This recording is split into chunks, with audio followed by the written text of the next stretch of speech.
की स्ट्रेटेजी काम की, एरोगेंस बीजेपी का उसे ले डूबा।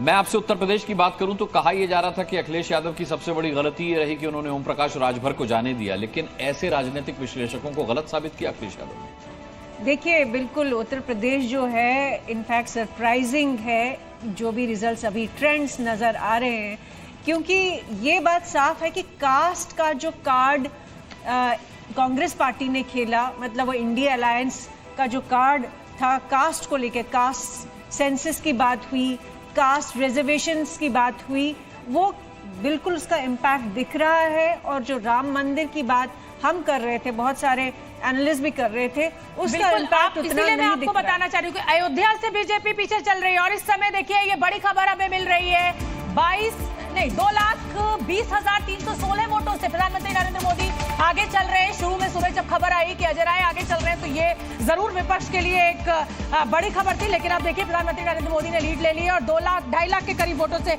आगे चल रहे हैं। महेश चौहान एनसीपी शरद गुट के नेता हमारे साथ इस समय जुड़ रहे हैं। महेश जी, आप लोगों को महाराष्ट्र में कहा जा रहा था कि साहब एकनाथ शिंदे और फडणवीस जो है वो मिलकर आप लोगों का एकदम सुपड़ा साफ कर देंगे, लेकिन महाराष्ट्र में 29 सीटों पर इंडिया गठबंधन आगे चल रहा है, बीजेपी 18 पर। ये क्या फायदा आपको हुआ है?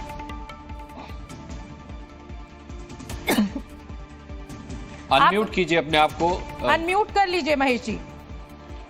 सॉरी, नमस्कार, मेरी आवाज पहुंच रही है आप तक? जी जी हाँ जी, नमस्कार। पहले तो मैं अनुराग जी को एक याद दिलाना चाहूंगा, कल मैंने उनके साथ एक डिबेट की थी और मैंने उनकी तारीफ की थी। मैंने कहा था कि आपका जो ये एग्जिट पोल है वो रियलिस्टिक लग रहा है और आपने कल 305 से 315 तक सीटें दी थी, उसमें आज दिख रहा है कि 295 के आसपास एनडीए है। तो मैं फिर से एक बार आपकी तारीफ करना चाहूंगा अनुराग जी। अगर ऐसे एग्जिट पोल्स हो तो वो जनता के लिए सही रहेंगे, उनको गुमराह नहीं करेंगे।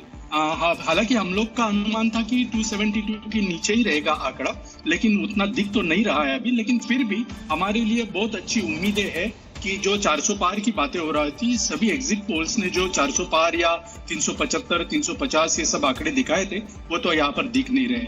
अभी आपने जैसे मुझे पूछा कि अभी महाराष्ट्र में इतना बड़ा फायदा क्यों हो रहा है, तो मैं ये कहना चाहूंगा कि जो राष्ट्रीय मुद्दे थे वो तो थे ही, उसके अलावा जो स्थानीय मुद्दे थे, जैसे कि किसानों की समस्याएं थी, सूखा वगैरह, बेमौसम बारिश, उसकी वजह से किसानों की जो नुकसान हो रहा था, उनकी आत्महत्याएं हो रही थी, ये सब मुद्दे थे। मुद्दे तो अपनी